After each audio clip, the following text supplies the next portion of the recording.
Team India దిగ్గజ captain Rohit Sharma తన నిర్ణయాన్ని మార్చుకున్నట్లు తెలుస్తోంది.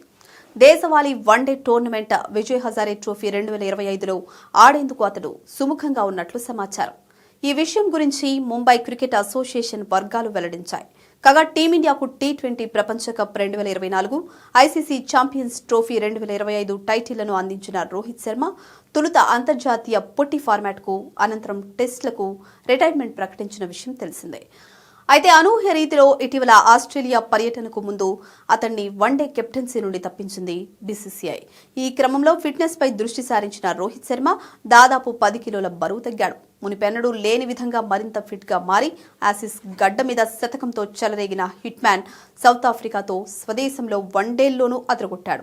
అయితే ప్రస్తుతం రోహిత్ తో పాటు మరో దిగ్గజ బ్యాటర్ విరాట్ కోహ్లీ సైతం వన్డేలో మాత్రమే కొనసాగుతున్నాడు.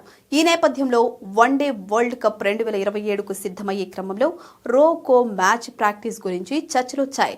ఇలాంటి సమయంలో బీసీసీఐ భారత జట్టులోని ప్రతి సభ్యుడు ఖచ్చితంగా కనీసం 2 దేశవాళీ మ్యాచ్లైనా ఆడాలని ఆదేశించింది.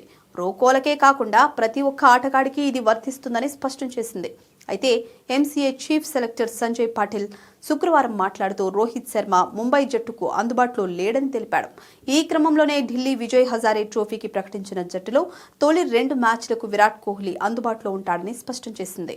ఈ పరిణామాల క్రమంలో శుక్రవారం రాత్రి ఎంసీఏ వర్గాలు మరోసారి రోహిత్ శర్మ విషయంపై స్పందిస్తూ అతడు కనీసం 2 మ్యాచ్లకు అవైలబుల్ గా ఉంటాడని స్పష్టం చేశాయి. కోహ్లీ పేరు ప్రకటన తర్వాత రోహిత్ సైతం ఈ మేర యూటర్న్ తీసుకున్నట్లు తెలుస్తోంది. ఇది ఇలా ఉంటే ముంబై జట్టుకు చెందిన టీమిండియా స్టార్లు టీ20 captain Suryakumar Yadav, all rounder Shivam Dube Vijay Hazare trophy మ్యాచ్లకు అందుబాటులో ఉండడం లేదు. టీ20 ప్రపంచ కప్ 2026 దృష్ట్యా వారిద్దరికీ మినహాయింపించినట్లు తెలుస్తోంది. ఇక యువ ఓపెనర్ యశస్వి జైస్వాల్, ముంబై మాజీ కెప్టెన్ అజింక్య రహానే అనారోగ్యం నుంచి కోలుకున్న తర్వాత జట్టులో చేరే అవకాశం ఉంది. కాగా డిసెంబర్ 24 నుంచి విజయ్ హజారే ట్రోఫీ టోర్నీ మొదలు కానుంది.